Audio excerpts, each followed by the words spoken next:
Hello out there, all of my spooky loves. Welcome back to my channel. And if you are new here, hello, my name is Cemetery. I hope that you enjoy the content you find on this channel, and I hope that you will consider to like, subscribe, and comment down below to help a spooky ghoul out. So today's video, I am going to start talking about my blindness. And what I think I'm going to do is I think I'm going to break this up into multiple videos because with my blindness there were several significant big moments with the development of my disability, and I think it'd probably be better if they were broken up into separate videos instead of just trying to do one possibly super long video. So this one will be the first installment. So obviously, like I said, I am blind. I was born with a eye condition, and when I was born, the fact that I did have a severe eye condition was not known to my mom or any of my family, or even the doctors. As I started growing up, obviously going through the baby and the toddler stages of starting to walk and play and do things that normal toddlers do, my mom and grandma were realizing that I wasn't like other toddlers. I was running into things, I was tripping and falling a lot more so than, a normal toddler. And they thought that I might have had some problems with my eyes. So they took me to an eye doctor, and I lived in a small town. I don't live there anymore, but I did live in a fairly small town. I know there are towns out there that are extremely more smaller than where I grew up, but my town was still pretty small. So they took me to the eye doctor there, and I don't remember too much about this part of it because I was so little. But they do the standard eye test at the eye doctor to see if I needed glasses. And it turned out I did need glasses. I did end up failing all of the eye tests they do, like the eye chart and things like that, because I couldn't see things far away, and I also couldn't see things very close up all the time, and we'll get more into that later on. But I did end up needing glasses, and when you get glasses, you get a prescription that works best for you and the amount of vision that you have. And for me, with the amount of vision that I had, I needed horribly thick, heavy lenses. And I'm pretty sure they're called like Coke bottle glasses or Coke bottle lenses. So just super thick, super heavy. And that is what I needed to wear to be able to see somewhat better. And I don't remember, like I said, that part. I don't remember getting glasses. I don't remember how I felt when I got glasses. It probably wasn't a big deal to me then because I was still just little. But of course, when I started interacting with other kids and going to school and stuff, that's when wearing glasses really became something that I was self-conscious about, and became something I was tormented about. Excuse me. But so I had these glasses, and then I started school. I went to preschool, all is well, all is good. Then I went to kindergarten, and kindergarten, when you go to kindergarten, you start learning to read little picture books, and the teacher tries to get you to learn simple math and things like that. And I was not able to do that because, like I said, I could not see far away, but I could not see certain things close up, like writing.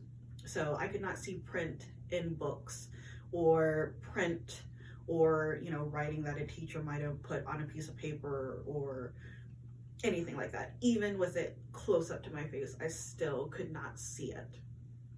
And so I ended up having to repeat kindergarten.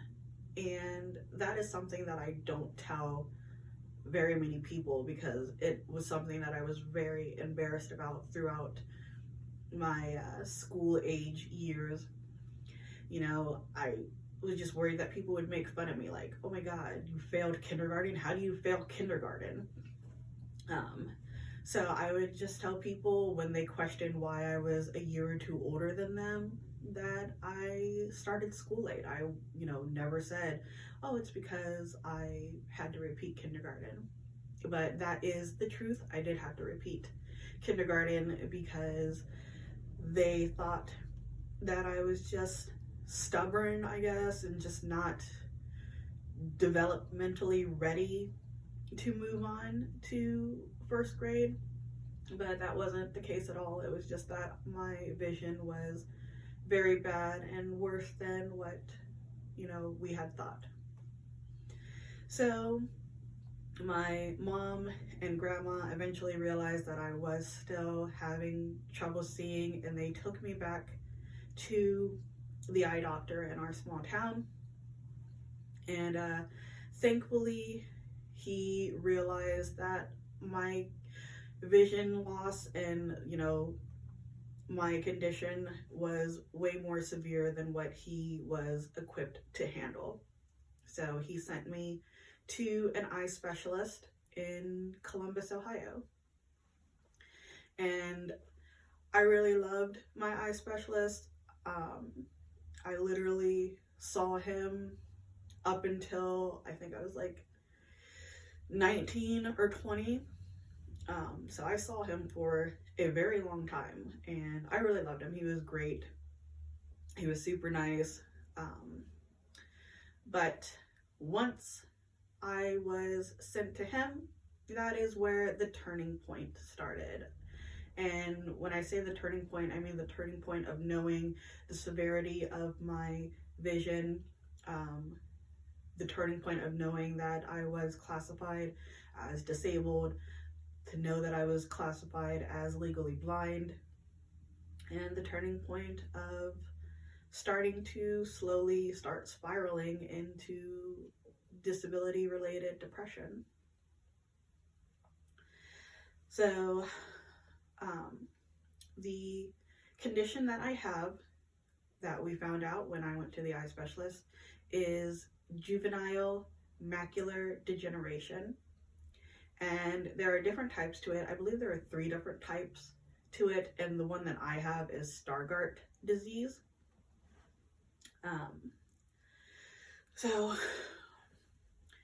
And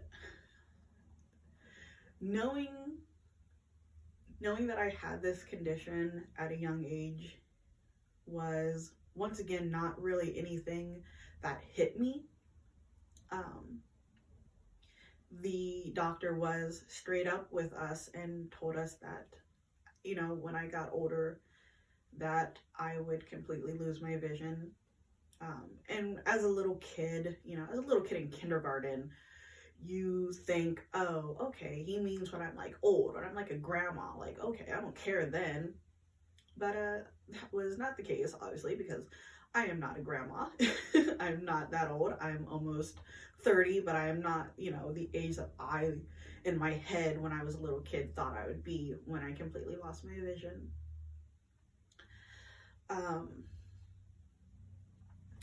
But once that diagnosis was made, that is when things started to change, that they realized I needed more help than I was getting to be able to succeed in life and to succeed throughout school.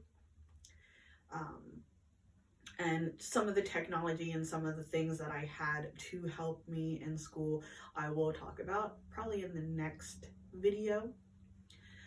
But yeah, so I mean, I think I might end this video here because we got to the point where I was diagnosed and what I was diagnosed with. But yeah, so I hope you guys enjoyed the video.